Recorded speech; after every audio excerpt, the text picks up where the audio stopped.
What's up guys, in today's video I wanted to just have a real and raw conversation with you. As some of you may have seen in the comments of my last video, I received word yesterday that I was rejected from my dream study called PPLE. So yeah, that's maybe also why my voice sounds a bit different, because I just feel emotionally a bit all over the place.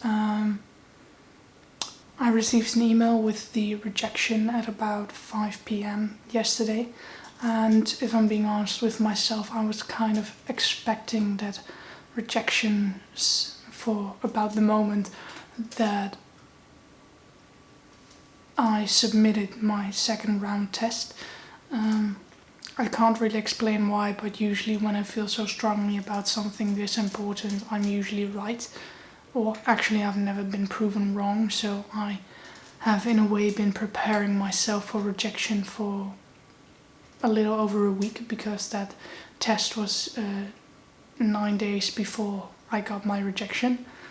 So in a way that made it a little bit less hard, because I already kind of knew it was coming.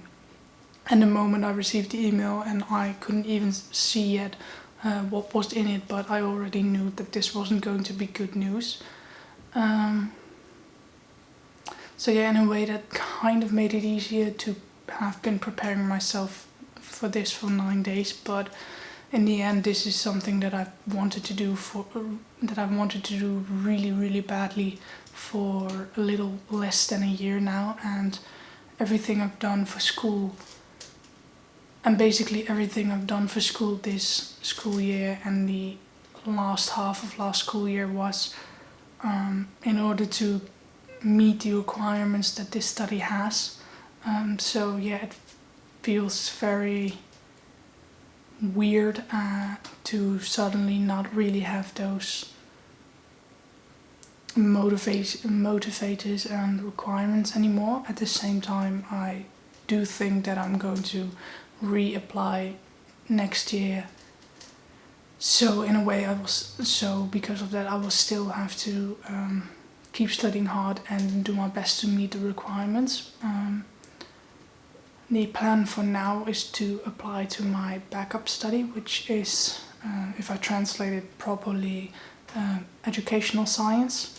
And it's a bit about why people learn and how people learn best. And that is something that I am really interested in, as you can probably see from the themes of this channel. But in the end, this was my backup study for a reason. And that reason was simply because I liked PPLE even better, and that was really, really what I wanted to do. Last night I thought I was kind of already over it, because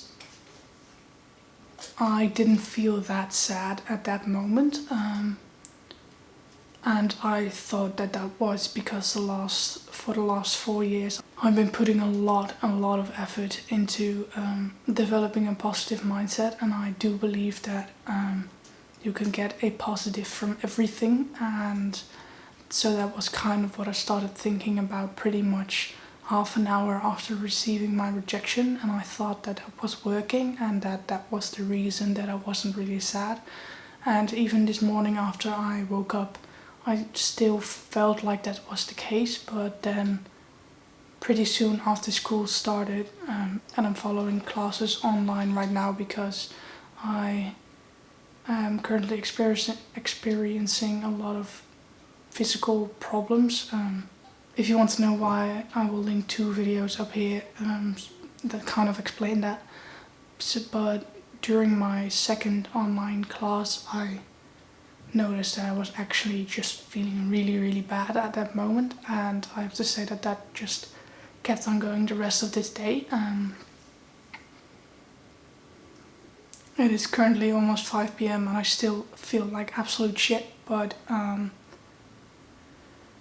at first I was kind of disappointed in that, because I really thought that just thinking positively was going to solve all of the negative feelings that I have towards the rejection. But I've also just come to the realization that just isn't realistic, people experience sad and negative emotions, and it's totally okay to be sad for about something that you've worked towards so hard and pretty long. So I've just accepted that this is the way that I'm feeling now, and that is okay. I expect that I am going to be feeling like this for a little while, and that is okay as well, as long as after a while I just get back up and start working towards some new dreams.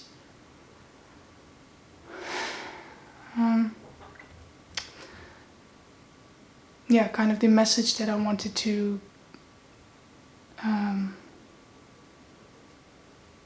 I hope that the message that comes across from this video is one of just accepting that feeling sad or angry or whatever is okay after something like this, and is not something to be ashamed about or disappointed in.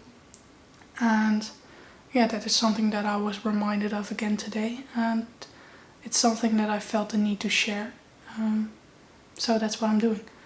I'm well aware that this video isn't very exciting or positive, but that is totally fine as well. Not everything in life is happy and positive, and I think it can be good to share that, mostly because in this modern world a lot of people pretend to be happy all the time, and people kind of lose their perspectives on what is okay to feel or not to feel. And yeah, I just wanted to say this. And yeah, as I said, I just hope that this can bring a message that it's just fine to feel sad, as long as that isn't your standard way of feeling. And if it is, that's still okay, but I would suggest trying to look for some help, because it is important to eventually start feeling better again. Yeah, I think that is just kind of what I wanted to say in this video, and I'm not going to edit this very much because I just want it to be as raw as possible.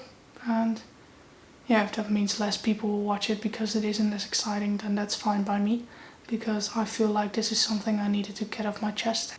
Even if just one person gets this message and is able to do something with it, then that is totally awesome. So yeah, that's kind of what I wanted to say in this video. If you like this video, please like it. If you want to see more content revolving around school and productivity and all of that, then please consider subscribing. And with all of that being said, I hope to see you in next week's video, which is hopefully going to be a lot more positive. And yeah, hope to see you next week.